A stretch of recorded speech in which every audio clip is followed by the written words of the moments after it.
Bienvenidos a la sexta semana del curso de Calidad Total y Productividad. En esta ocasión conoceremos sobre las herramientas de control estadístico de la calidad. Preparen las calculadoras y sujétense bien porque más adelante revisaremos la manera de conocer el desempeño de un proceso.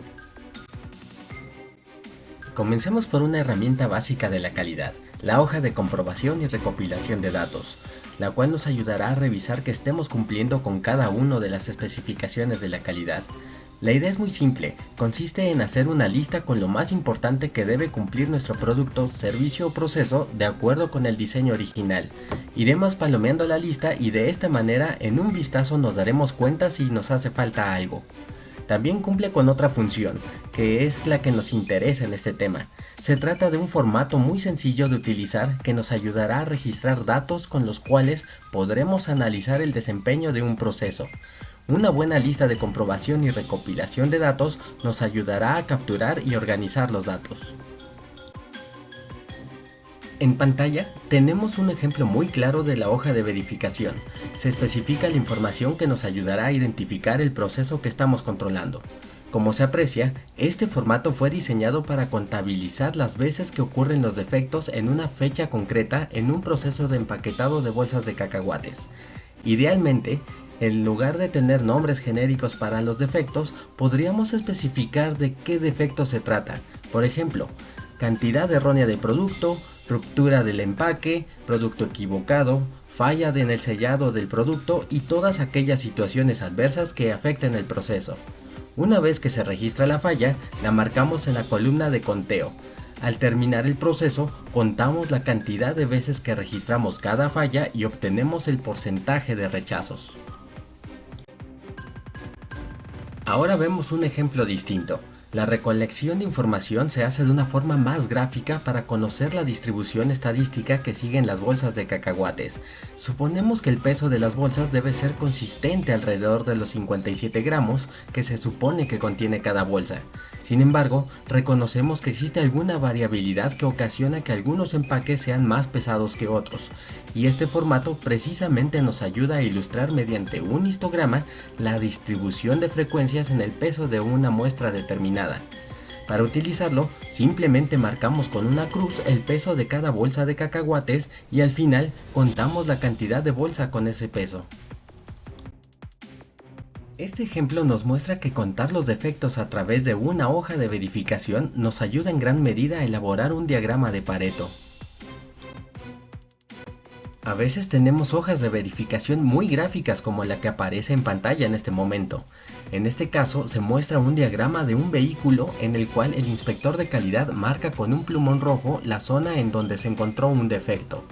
Esta misma idea la podemos encontrar en varios boletos de valet parking en donde se marcan golpes o raspones exteriores que presentan los coches que reciben. Ahora vamos con las gráficas de control. Espero que recuerden al teórico de calidad que las diseñó. Las hay de muchos tipos y su función básica es examinar si un proceso se encuentra en una condición estable y asegurarnos de que se mantenga en esa condición a través del tiempo. Tal como está contenido en el material de lectura de esta semana, esta ilustración nos presenta los tipos de cartas de control que existen y sus clasificaciones. Obtener los datos necesarios para crearlas es un proceso relativamente complejo y lo más recomendable es utilizar programas estadísticos como Minitab para crear los gráficos. Les recomiendo encarecidamente que lean el capítulo 14 del libro de Calidad y Productividad de Humberto Gutiérrez Pulido, el cual describe de manera detallada el procedimiento específico para desarrollarlas y analizarlas. A partir de las cartas de control podemos analizar el desempeño de un proceso. De forma convencional se considera que un proceso bajo control es aquel cuya variación proviene únicamente de causas comunes. En la carta de control, su desempeño se mostrará dentro de los límites inferiores y superiores de control. En este caso, no será necesario realizar ajustes al proceso. Por otro lado, cuando los datos salen de los límites, es necesario analizar e identificar las causas de dicha variación, ya que se considera que no son propias del proceso y les llamamos causas especiales. En este caso, sí es necesario investigar y resolver la causa de la variación. Si nuestro análisis es deficiente, ya sea porque no obtuvimos los datos adecuadamente o porque no seguimos el procedimiento correcto, podremos cometer alguno de los dos tipos de errores al tomar una decisión al respecto del proceso. El error tipo 1, que ocurre cuando ajustamos los procesos o herramientas de trabajo ante causas comunes, es decir, cuando no se requiere. O el error tipo 2, que ocurre cuando se presentan causas especiales y decidimos no resolverlas por considerar que son naturales al proceso. Como se los anticipé en los textos introductorios al tema, existe un índice que es capaz de medir de manera objetiva cualquier proceso dentro de cualquier empresa sin importar su industria o actividad comercial. Se trata del índice CPM, el cual nos dará una base cuantificable para poder comparar el desempeño de nuestro proceso contra otros similares y conocer qué tan capaces somos en nuestra empresa para llevarlo a cabo. Del mismo modo, al aplicarlo de manera sistemática en nuestro proceso, podremos saber si hemos mejorado o si algún proyecto de mejora ha tenido efectos positivos. Para revisar su aplicación, desarrollaremos un ejemplo.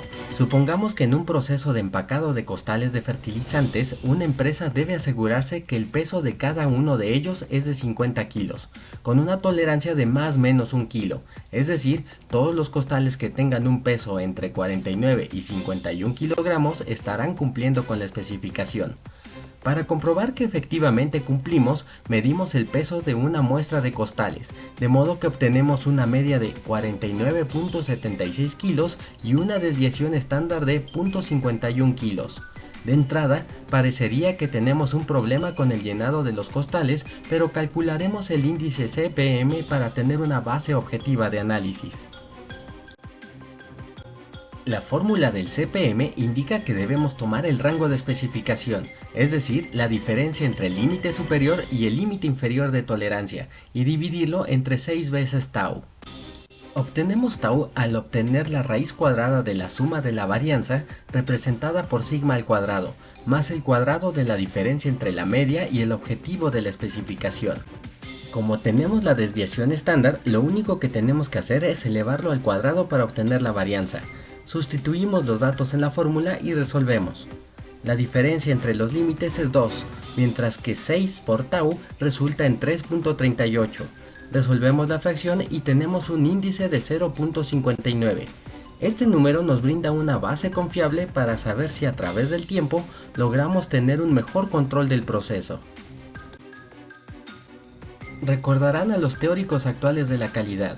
Taguchi fue un ingeniero que encontró una solución estadística y matemática a diversas situaciones de calidad. La primera de estas es la de los diseños ortogonales para el diseño de experimentos. Como lo vimos en un video anterior, Taguchi encontró una manera eficiente de probar muchos factores diferentes en el resultado de un producto para reducir el número de pruebas. En este ejemplo, vemos que se desea conocer la receta que maximice el esponjado de un pastel. Si somos ingenieros en alimentos buscando dicha receta para una gran empresa panificadora, tendremos que realizar muchas pruebas y medir su efecto, con su consiguiente efecto en el costo de la investigación. Lo que propone Taguchi con un diseño ortogonal es que confiemos en la estadística que contiene su metodología para reducir el número de experimentos y de esta forma aprovechar mejor el tiempo. En pantalla aparecen resaltadas las cantidades de harina, temperaturas y tiempos de reposo que serían necesarios para experimentar. La otra contribución es la del diseño robusto. Recordarán los ejemplos que vimos en el video anterior en donde las harinas preparadas para pasteles caseros hacen inmune al producto final de muchos factores externos. El otro ejemplo fue el de Windows y su correcto funcionamiento a pesar de la gran cantidad de combinaciones de piezas con las que podemos ensamblar una computadora. He tenido la oportunidad de armar varias computadoras y siempre mis mayores preocupaciones han sido el no quemar el procesador o que el gabinete tenga una buena ventilación, ya que siempre doy por sentado que la instalación del software funcionará impecablemente. Por último, tenemos la función de pérdida. Atención con este concepto, ya que en el entregable 2 se resolverá un problema con esta función. Taguchi consideraba que siempre que no se cumple con el objetivo de la calidad, existe un costo tanto para la empresa como para el cliente y en general para la sociedad entera. Así que trabajar con calidad implica una gran responsabilidad hacia los demás. Aquí aparece la famosa fórmula de la función de pérdida, lo que significa que L es el resultado de la función de pérdida, K es el costo de una pieza, Y es el valor objetivo de la especificación de calidad y la M corresponde al valor que realmente observamos de dicha especificación. Veamos el ejemplo. El primer paso es sustituir los valores. Posteriormente obtenemos la diferencia entre el valor objetivo y el valor observado. Luego elevamos la diferencia al cuadrado y finalmente realizamos la multiplicación por el precio.